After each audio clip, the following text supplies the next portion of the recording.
So I'm doing my report on the pagan community for Discourse communities. Discourse communities, according to Swalls, is a community who shares like-minded goals and interests that communicate through different genres. That genre could be blogs, emails, text, any other form of social media. So for the pagan community, specifically the more Wiccan side of it,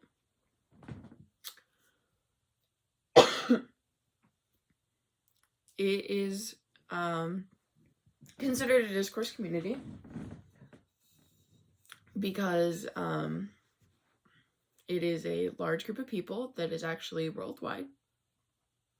That they do interact, not always with each other, but there's a lot of communication between covens, which I will explain later.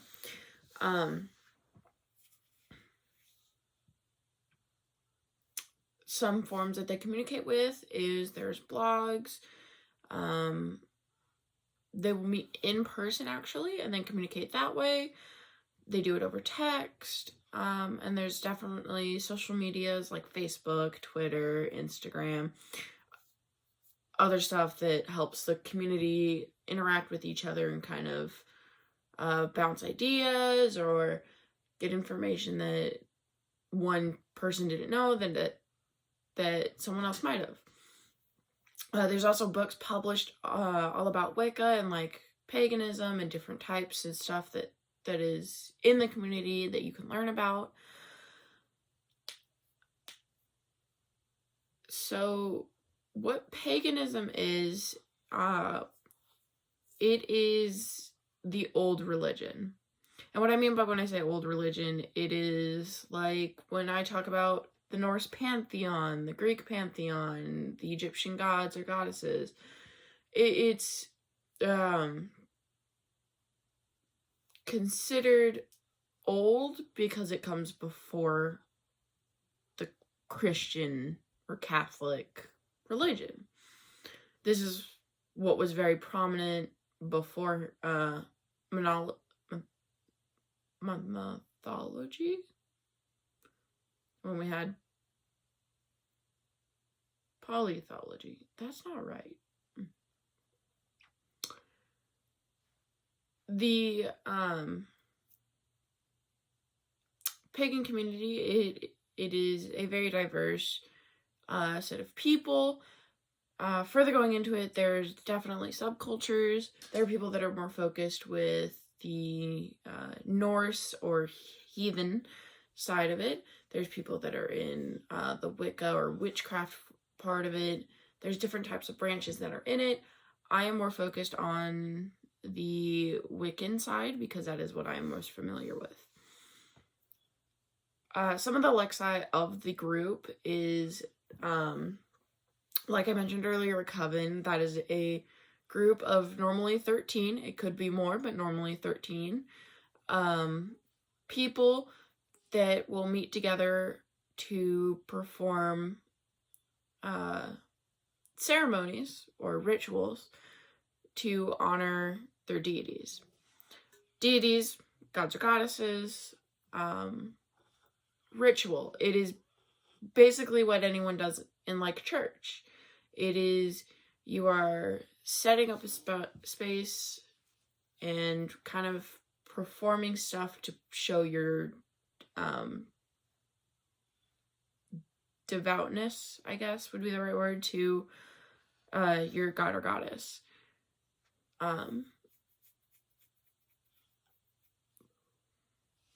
Sacred space. Sacred space, it's kind of like what people call a church. It is a sacred space. It's where a lot of the workings are held. It is very important to the Wiccan, specifically, community, because without it, we put ourselves in danger as well as putting others in danger.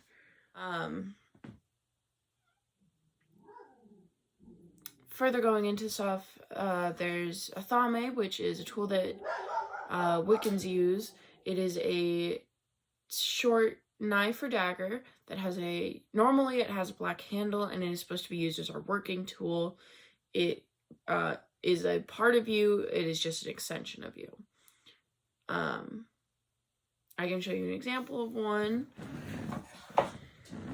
This is an example of an athame. This is actually my athame. It has a black handle, and I use it for rituals. There is a scourge, which is used in purification. And when I talk about purification, it is cleansing or getting rid of the impurities in one's spiritual self. It puts you in a specific mindset to be ready for ritual. There's ritual baths, which is another way of purifying. And then we have all of the names for the holidays: Beltane, Yule, Samhain, May Day, Ostara. The list kind of goes on. I have 2 interviews. One is with actually my own sister. She is fairly new to the pagan community. And then I have from one of my own coven mates. His name is Scott. He has been in the community for a very long time.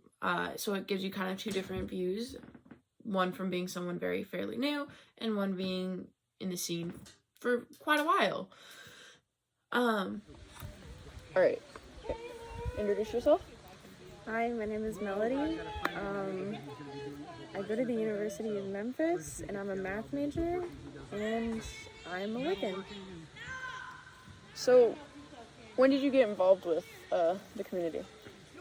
With the community, probably this last summer, when I came to Cathocadune, which is a pagan festival. I guess before that, I've been working with a Wicca 101 class since about February time, so that I can learn about magic and how to do it. So what made you lean towards this lifestyle, not anything else? Well, I decided on this lifestyle because I had so many people supporting me and pushing me to learn more. And it seemed like the most natural path for me to follow. It's really nice being able to connect more with nature and with the spiritual world, whereas with other religions I just didn't feel that connection the same way. When do you normally do rituals? We do a ritual at least once a month with the full moon, and then we'll do a second one or third one every once in a while as a coven.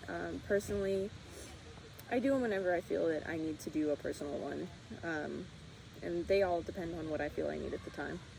I'd say I do about 2 to 3 rituals a month. Okay. So I'm going to ask you about 3 terms. Just give, I guess, your definition of it. Mm-hmm. So sense and asperge. Sensing and asperging is when you have one person who takes water and they flick it kind of around the space, and then they go and they flick all the people that are within the circle, and then somebody comes with incense to waft around the circle and then waft at each person, and it's to kind of help cleanse the space and prepare everybody. It's a good form of grounding. Blessing the elements. Blessing the elements is, gosh, this is hard. It's like I can see it in my head. It's a way to present it to the god and goddess so that they bless our elements as we work with them, and so that we can then use these elements within the working. And then casting a circle. Casting a circle is when we have our high priestess walking around the circle, setting it up, and it's like building up your walls. You're setting up your church, and when we set up our church or our circle, we're setting up our physical space to do the workings. Alrighty. So do you practice outward in a very certain way, or do you try to keep it more secretive or down low? I do not keep mine very secretive or down low. I wear plenty of necklaces. I've got a pentacle here, and then another one here. And then I wear a veil, which is a physical representation of the goddess that I work with. It's a really nice way for me to connect with her day-to-day life. And then it's a form of protection from evil or negative energies. I feel like it helps keep me grounded and secure. So that kind of leads into the last question, or no, it doesn't. Just kidding. Is there a place you do your religious practices at or with? I do it at my house mostly because that's where all my stuff is, and that's where the coven stuff is. Whenever we're doing festivals, we do it there at the festivals. I've never tried taking it somewhere else. Sometimes I'll do like little things here and there if I'm out and about. Like if I'm at work, I'll make a drink in offering to one of my gods or goddesses. Just little things here and there, but for the most part, all my work things are at home. And so I know in the second to last question I'd asked you about how you do it. Do all pagans do this, or do you just keep it, is this just something that you specifically do? It's not something that all pagans do. It's something that I specifically do. It's entirely dependent from person to person what they outwardly show and what they do not. There's plenty of people that don't want to show that they're pagan because it's such a taboo thing still, whereas I just feel that this is the best way for me to connect with my goddess and still be somewhat low-key. I mean, I still have people that think that I'm a completely different religion, which, it is what it is. But no, it's not something that everybody does. It's entirely dependent person to person, what they feel is more secure with their religion. Okay. Cool. Thank you. Yep. Introduce yourself. To the camera or to you? I don't care. Okay. My name is Scott Summers. I'm the founding high priest and current vice president of Summerland Grove Pagan Church in Memphis, Tennessee. Dope. When did you get involved with the pagan community? Well, I've always been interested in the occult from a young age, and I found out about Wicca or witchcraft when I was about 14 or 15. And I met my first actual witches at about the age of 17. And that's, I think, would be the time that I actually got involved in the community, per se. All right. What made you lean more towards the pagan lifestyle community rather than any other religion? I was not raised in a religious household, and because of my interest in the occult, as a kid, I thought there was two types of religion. There was two religions. There was Satanism and Christianity. And getting dressed up and going to church early on Sunday morning was never my family's thing, and I certainly wasn't getting up early for it. So Satanism was at night, and you have candles and cool robes and incense going. And now that I'm older, I know more about religion. Had I known about Catholicism at the time, I would probably be a Catholic priest at this time because of the robes, the incense, and all the chanting and stuff. But I didn't know about that. And when I found out about witchcraft and realized that you don't have to believe in Satan, that's not like a qualification. Not that I ever did. I liked the rituals. That was what drew me to it. The stuff you'd see on TV, the chanting, robes, candles, all that. And when I found witchcraft, that kind of fit the bill. It was very based in nature. And my family, we did a lot of camping. We were very much in nature. My mom was a hippie, so, a little flower child. So yeah, it resonated with me. You have a mom and a pop, watching over you. That made more sense to me than having some, unknown God that I really couldn't connect with. At least these gods I could actually see. I could reach out and touch them. Within the trees and the rocks, they were everywhere. Mm-hmm. And the way my mom explained God to me was, I was about 7 years old watching Star Wars in the theater when it first came out. And Obi-Wan is talking to Luke about the Force. And just as he started, my mom puts her hand on my knee and she goes, listen closely. He's talking about God. And so that became my God, that eternal, universal force that flows through all of us. I bet you're thinking, why can't I be a Jedi? I wanted my lightsaber so bad. So what do you normally do for your rituals? In private rituals, when it's just me, it's a very quiet affair.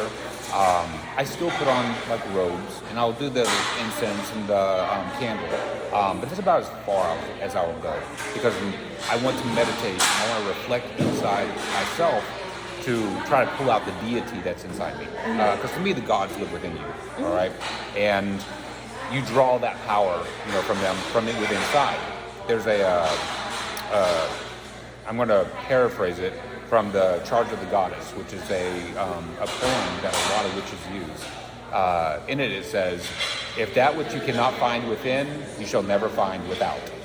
So we always look within ourselves, to find that power, that deity, that God. But when I'm doing public rituals, then I want it to be theatric. I need to use the tools and, music if I can, because I'm trying to get every single person that's in that ritual to be all on the same page. Mm-hmm. It's called group mind. I want them all to have that group mind, and it's for intent. I want them all focused on the exact same thing. And the way you do that is using symbols. And those symbols are the tools that we use, like the candles, the incense, the robes. It's a very special time, and I want them to be in that frame mind when they walk in the circle and they do the ritual. So I'm going to ask you about a few terms. Simple definition, like what you do for them, or like what they are. Right. So sense and spurge.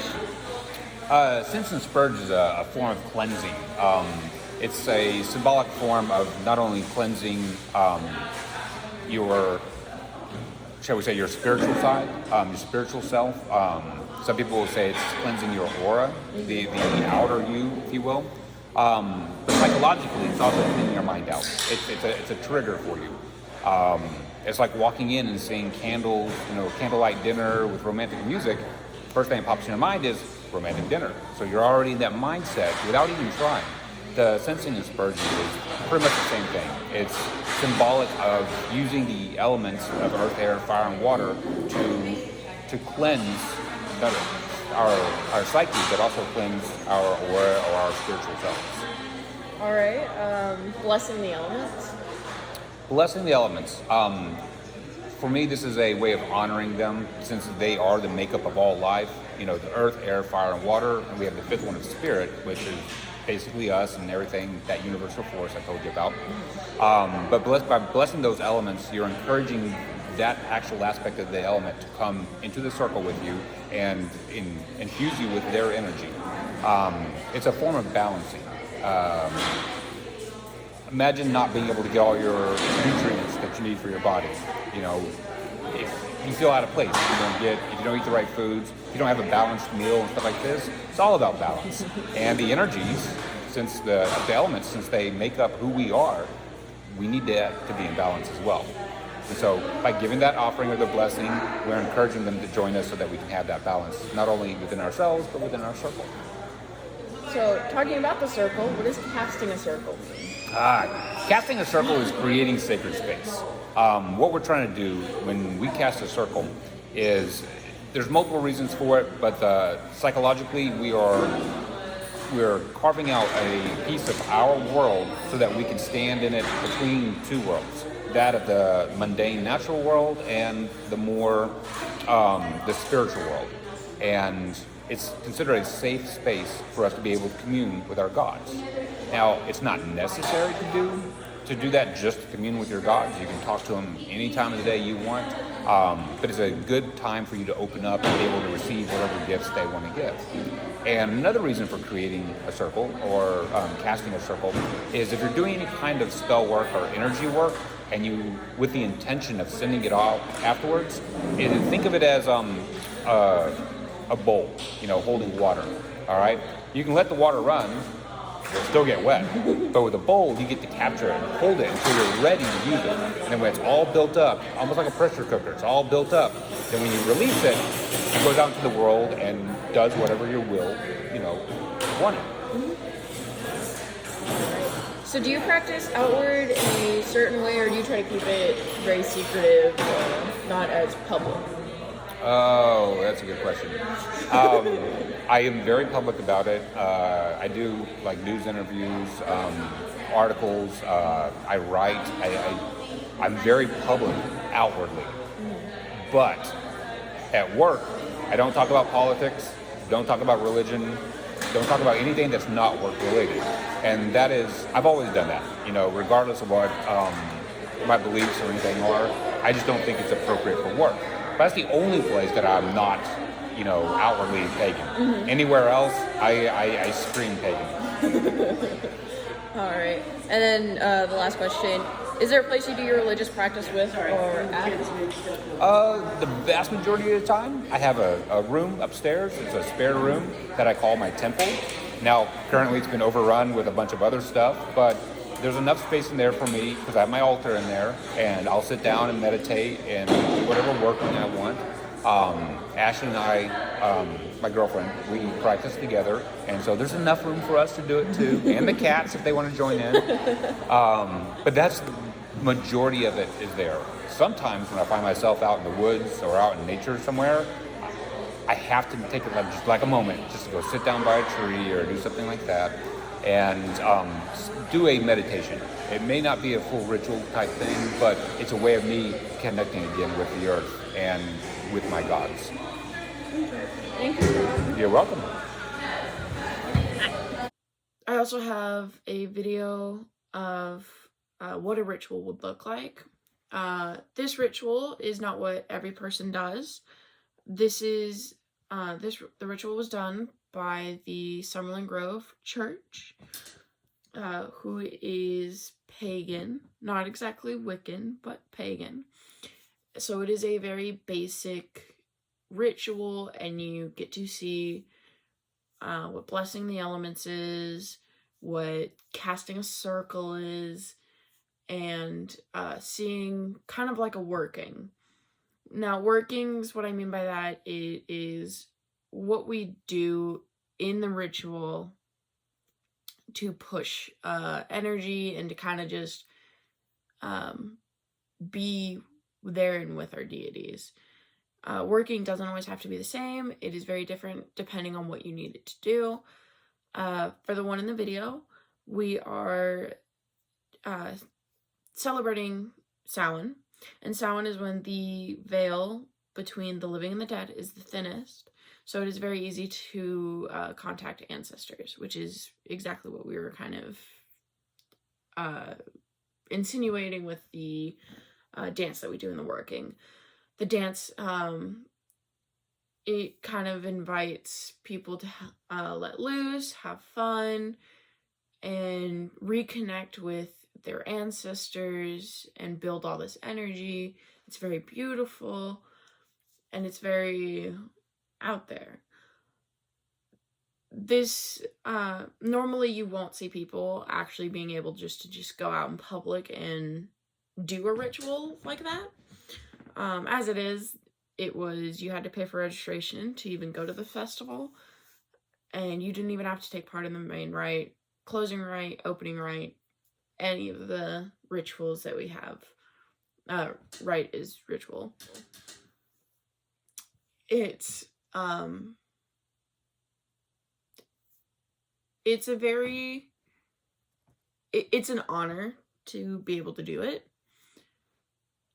And a lot of people in this community, or members of the community, they will keep what they do very secret. You will get a few people that are very out there about what they do and how they do it, but you do have the certain people in closed practices that are not allowed to share what they do. Which means basically kind of like voodoo. Voodoo is a very good example of this. It is considered a closed practice. You have to be initiated to know the secrets of working with voodoo deities. And an initiation is, it is not the same for everybody. It's not the same process.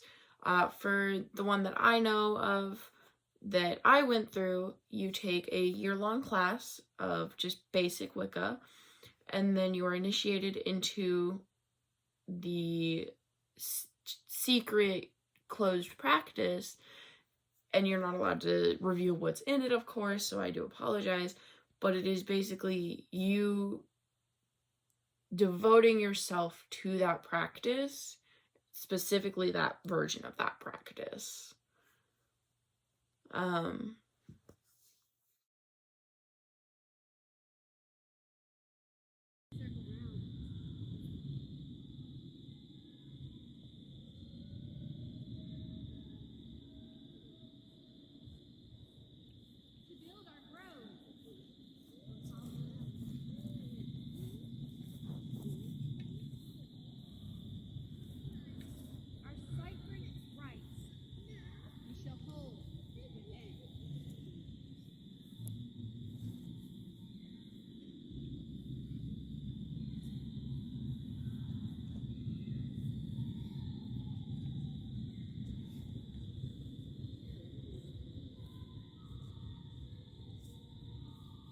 For the old ways, live again.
We raise our voices to the south, the element of fire, realm of the hawthorn tree.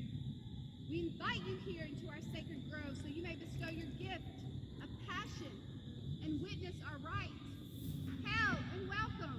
Hail and welcome.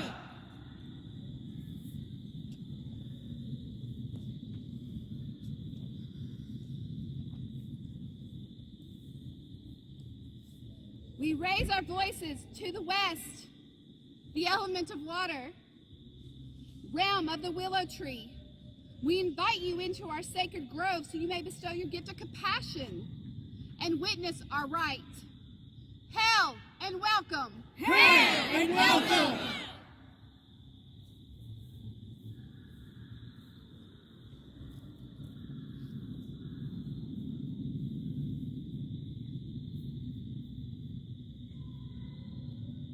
We raise our voices to the north, element of earth, realm of the oak tree.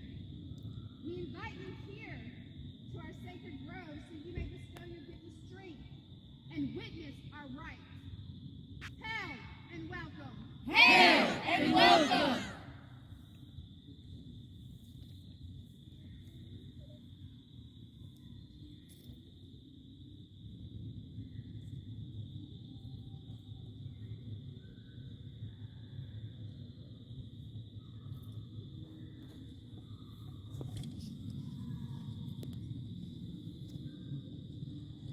We call to the God and Goddess. We call to Mother Earth. We call to Father Son. Join us in our sacred grove where we can be as one. Hail and welcome. Hail and welcome.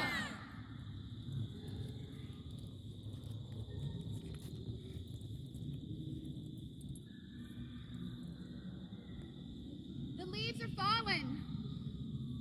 There's a chill in the air. It's time for reflection over the past year. How did we change?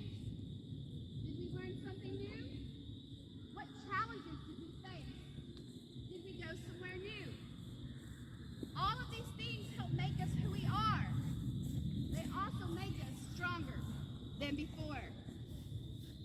With us entering the dark half of the year, it's important to remember the light is still within us all, that happiness can be found even in the darkest of times, if one only remembers to turn on the light. As I invite light into our circle, I want us all to reflect on the past year. Let go of the things not needed. Hold tight to the lessons we've learned.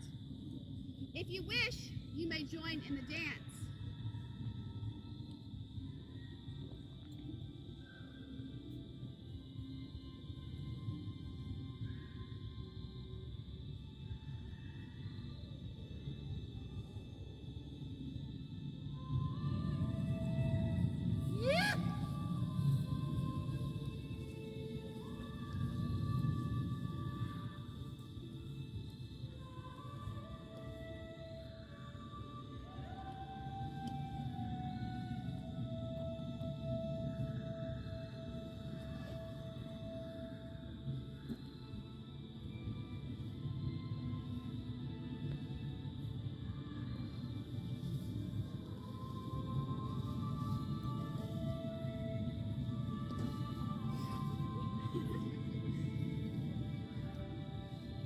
If you wish to dance, you're more than welcome to join into the circle. Come and dance in the light. No matter how dark it is, there's always light within us all.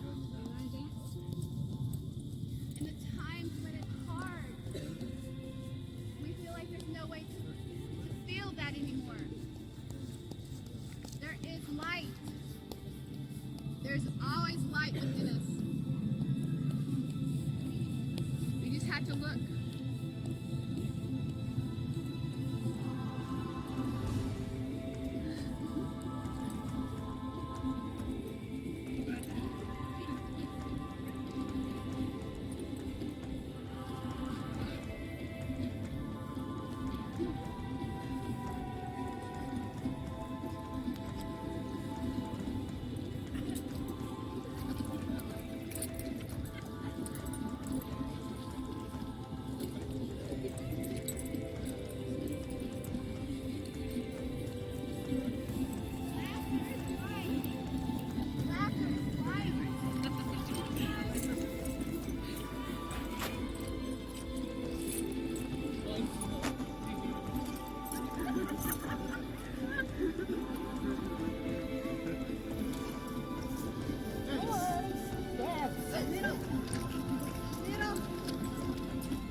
Dancers of light, thank you so much for bringing your light and your laughter into our circles.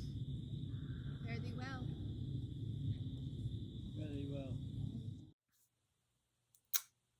I also have a video of a meditation. I will not be playing all of it. It is a simple journey with Ancestor because the festival was very big on ancestors. Meditation is one thing that a lot of pagans will look and do. It's very famous. It's very popular with the pagan community. It is a way to clear your mind, ground yourself, and put yourself in the set to do anything, really. Not everyone meditates, not everyone enjoys it, but it is most common that meditation is very big and a lot of people do recommend it.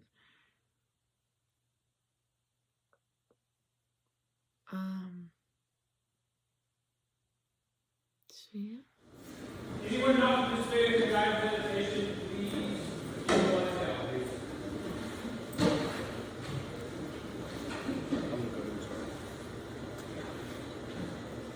Good evening. It's almost the night of Samhain. The veil is thinning. The doorway opens to the other world. Begin now to breathe slowly, calmly in a normal rhythm. In and out. Relax.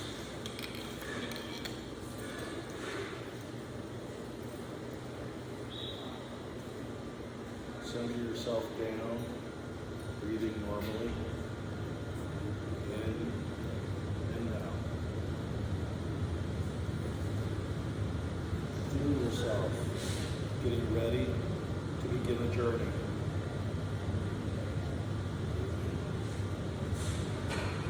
You walk out into the night. You're surrounded by mist and darkness. It is not frightening, however. The night has cloaked the ground in frost-rimmed velvet mists. A sickle moon climbs above the clouds, hooking her horn to the wisps of gray twilight clouds. Tiny lights glimmer in a crystalline sky. You find yourself walking through a grove of large, straight trees, the tops of which disappear in the darkness above. You're in some great wood. This wood is ancient. You can feel how old it is in your very bones. The ground beneath your feet is spongy with the leaves of countless seasons. Yet, your footfalls are silent as you walk along a path through the scrub and bracken. Cobwebs may cling to you, but you're not frightened. Brambles, low bushes, catch you occasionally as you pass. You can hear soft rustles at odd moments that remind you there are others that are not human. In this night, they are. The wind sighs mournfully, a soft dirge tangles in the trees. There's trees that rule here, great gnarled roots playing the soil, heavy trunks, scarred and old with moss-covered bark, crowd together as if for counsel. Branches anchor there, claw heavenward. The last leaves waving tattered summer banners. One massive oak dominates the rest in the small clearing. Old before the forest began, its bark shows the marks of men and animals that tried to take it down and failed. There's a group of individuals before it, tending a small, sacred fire. Someone begins drumming in a slow, steady beat, like a heartbeat. They begin chanting, Isis, Astarte, Diana, Hecate, Demeter, Kali, Inanna, take us in. Isis, Astarte, Diana, Hecate, Demeter, Kali, Inanna, let us be reborn. There's a shadowing in the heart of the tree. You catch your eyes as shifts and fades into darkness. It solidifies into an opening. There's a cleft in the oak. The air within is colder yet. You are still drawn towards it. Carefully, cautiously, stretch your hand into the darkness and find steps beneath your feet. Crude steps that go down and down into the earth. drawing a resolute breath, you enter the oak and descend. The sounds of the forest die away behind you. The chanting slowly fades as you descend into the womb of the earth, utterly still and black. You guide yourself down the steps with a hand on the wall which feels damp. You can smell the wet loam. Finally, dropping deep into the earth, the steps get shallower. The stairway widens. Ahead is a phosphorescent glow. It sends silhouettes of roots skittering across the walls. A series of veils hang from the ceiling, wavering in the slight current of air.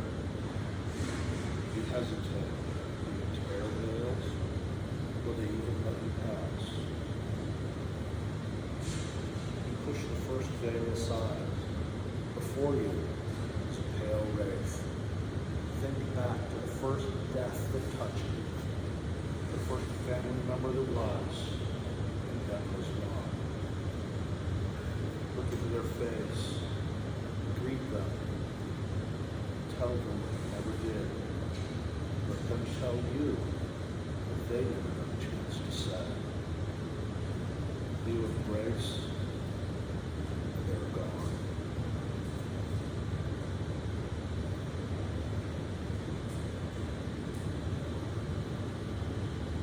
You go to the next veil, pushing it aside. You find yet another ancestor who's traveled to the sunrise. Another chance to speak and be spoken to. Tell them what's in your heart. Let them gift you with that was in theirs.